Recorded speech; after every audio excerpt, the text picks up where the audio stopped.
These are 33 questions I had when I started learning piano on my own 7 years ago, and their answers. Question 1. How do I practice playing hands together? There's this one exercise. It goes like this. For every 8 notes that I play in the right hand, I play 1 note in the left hand.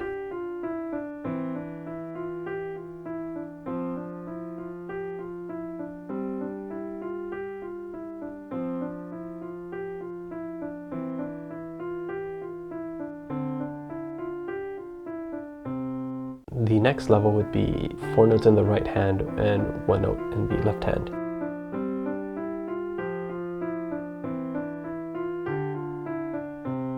And then 2 notes. And then you can do both hands together. Then you can switch hands, and once you're comfortable, you can start playing scales. Alright, moving on. How do I keep my wrists from falling? So let's say you have a problem where you are constantly, your wrist just keeps falling below the key bed. When you start out, you're good, but eventually your wrist starts to sag. To fix that, what I'd recommend is when you're playing, every now and then or at random intervals, you just lift your wrist and then replace it again.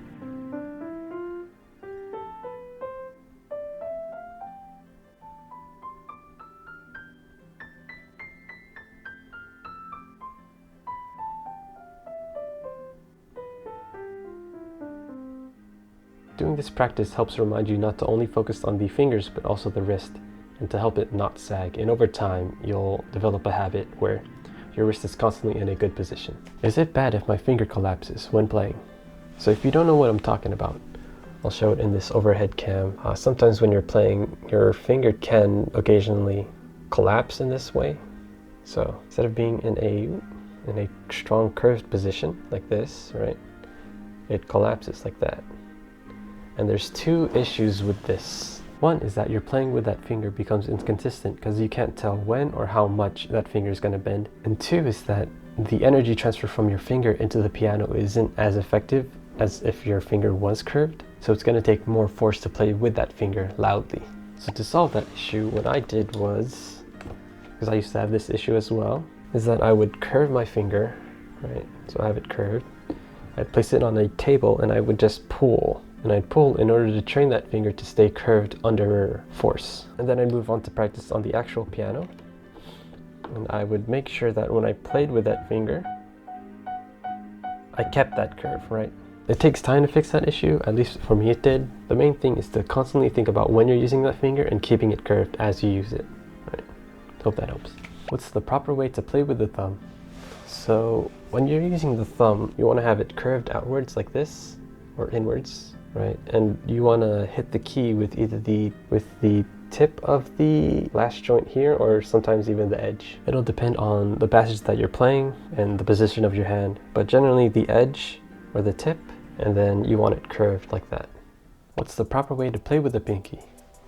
So if you relax your hand and you place it on the piano, wherein your 3 long fingers are resting on the black keys and your 2 short fingers rest on the white keys, you'll notice that there's a curve to your pinky. You know, there's a natural curve to it. You want to keep that curve and also play with around the pad or around the tip. Maybe mostly tip without using the nail. So we're not doing any of this where your pinky is straight. You don't want that. You want to keep that curve.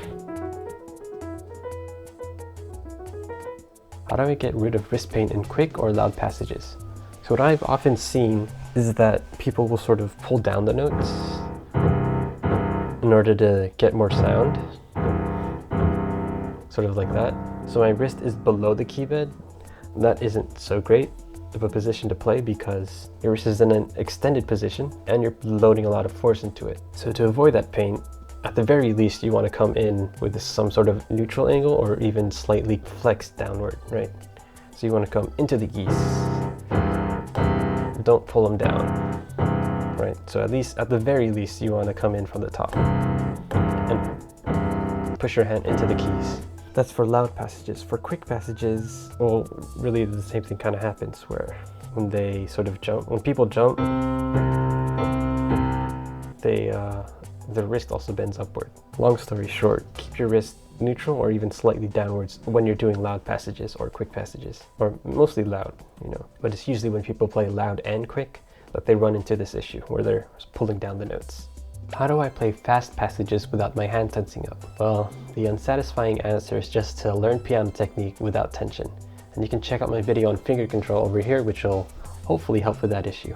How do I get more accurate at leaps? Well, I'll show you an exercise that I do whenever I'm struggling with leaps. So what you do is you play the note, and then you move quickly, relax, and then you play the next note. So if I'm leaving an octave, for example, I would play, move quick, relax, play the next note. Play and move, relax, play the next. Play, move quick, relax, play. And once you're comfortable with that, you can practice it with your eyes closed. So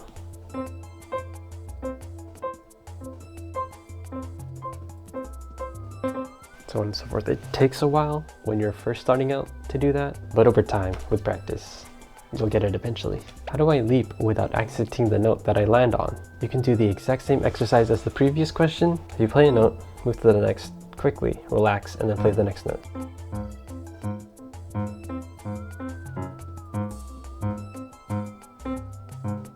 Right, so I'm not coming in hot,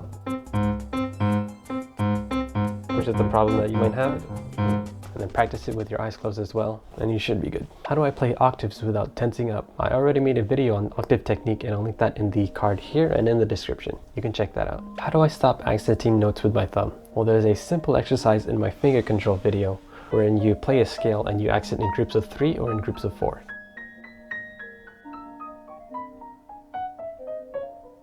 Or in 4.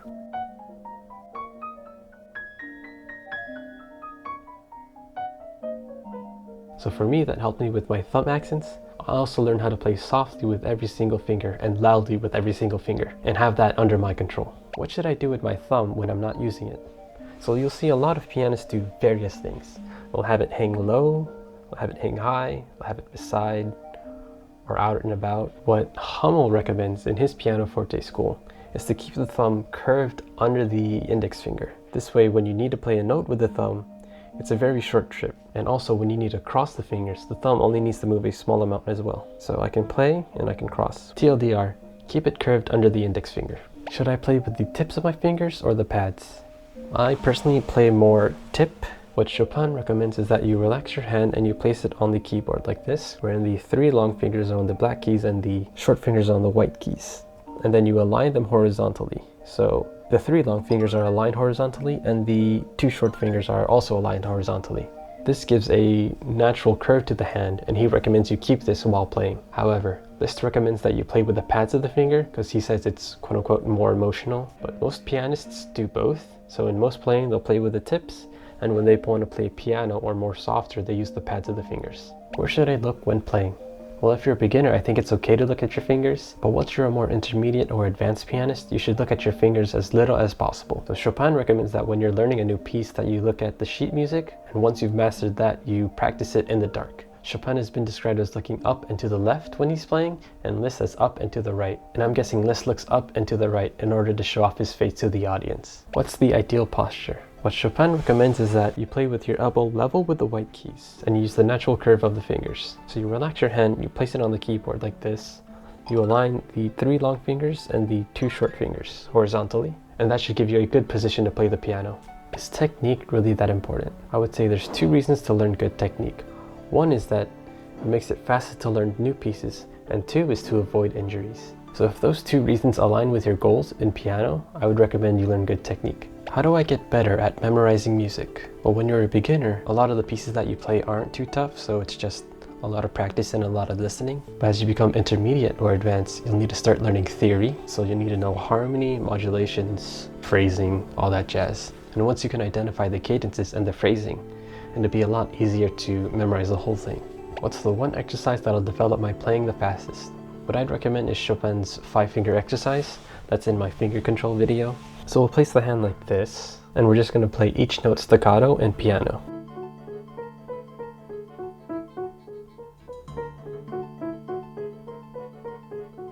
And once you're comfortable with that, you can play something called heavy staccato, so you hold the notes a little longer, maybe around half the duration of the note. So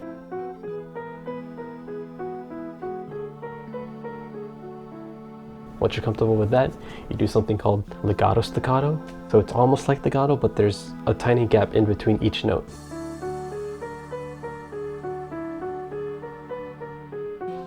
And finally, you'll do full legato, where you connect all the notes.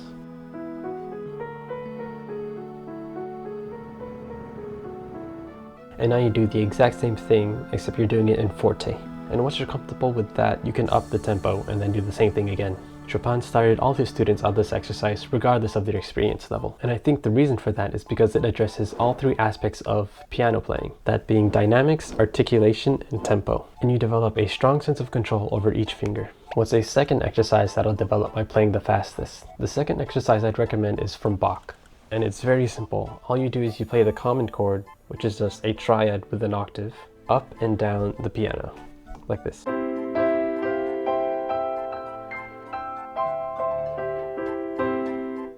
And you can also do the left hand, of course. And what I would recommend is you go through the circle of fifths. I like to do it counterclockwise because it sounds nicer to me. So I started on C, I'll do F.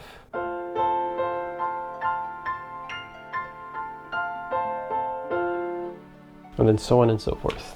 In my experience, by practicing this, it's become a lot easier to identify chords and play them because I've already figured out the fingering for them. Why should I practice scales? Well, there's two reasons for that.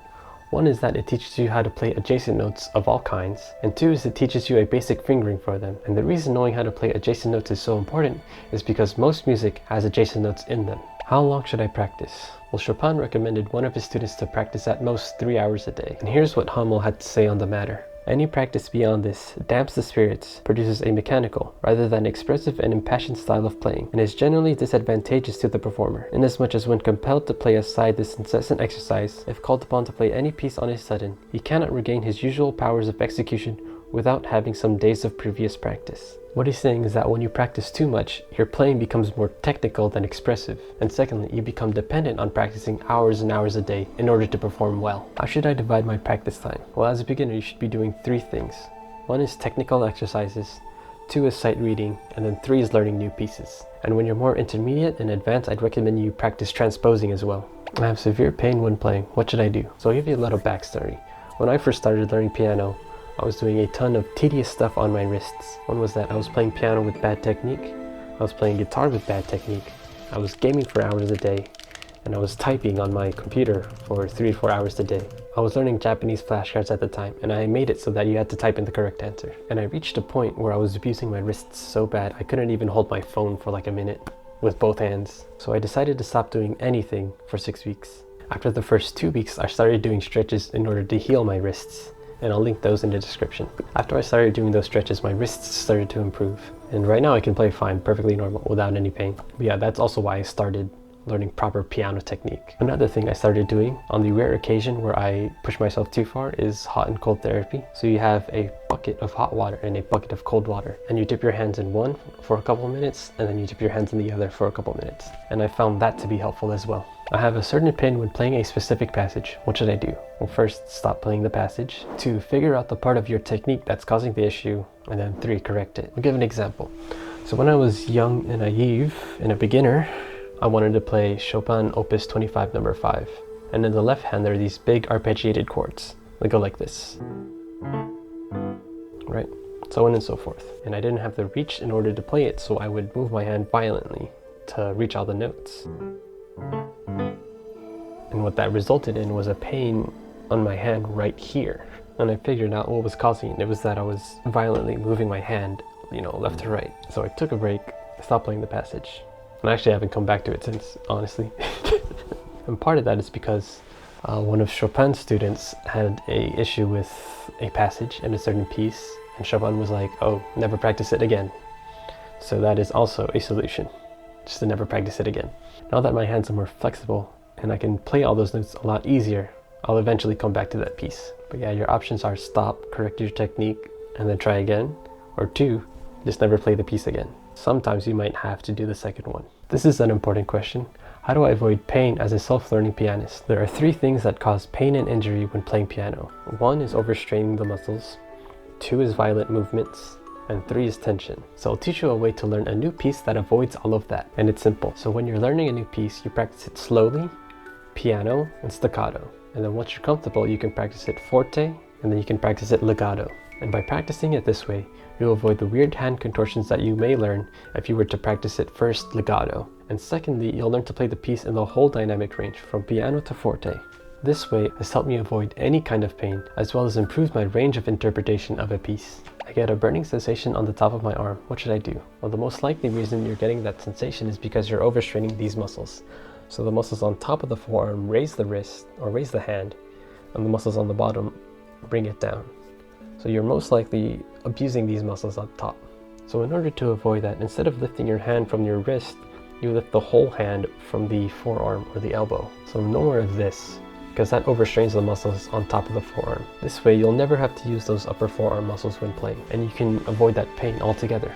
Should I stretch before playing? So nowadays I pretty much only do wrist stretches and some of the stretches I linked before in a previous question. But back when I was still developing finger flexibility, I would do those finger stretches before playing, and I'll link that in the corner and in the description as well. What digital piano should I buy? I would say as long as it's a full-length 88-key keyboard and a weighted action, that's pretty much all you need. Tons of videos recommending a certain piano, depending on whatever features you need. If I can find a good video, I'll link it in the description. What pianos did you have? I started off with a Casio LK35, and that was only 67 keys. And then I had a Williams Allegro 2, and then a Kawai CA48, and then a Kawai NV5, which is the current piano I have right here. All those pianos are digital pianos, except for the NV5. The NV5 is a hybrid, so it has a real action but no actual strings. What headphones do you recommend? I would recommend these headphones. These are the DT770 Pro. If you need something a little cheaper, I would recommend the Audio-Technica's M40Xs. I used those for years until they broke, and I'll have those linked in the description. What is a circle of fifths? In short, it's an arrangement of all 12 keys where, going clockwise, every key is a fifth above the next key. So for example, if we start at C, you have G, and then D, and then A, and then E, B, F sharp, or G flat. Then from F sharp, you go into D flat, to A flat, to E flat, to B flat, to F, and then we're back to C. When you go counterclockwise, you get the circle of fourths, wherein each key is a fourth below the previous. How do I get faster at reading music? Well, the short answer is to learn how to sight read, which would be a whole video in and of itself. If you already know how to read music and you're trying to get faster, I have a recommendation for you. I'd recommend this series for learning how to sight read. It is John Kemper Piano Sight Reading. This series teaches you everything step by step, and I'd highly recommend it if you're trying to learn how to sight read. Leave a comment down below with a question you want me to answer, and if I get enough questions, I'll make another video like this. Thanks for watching.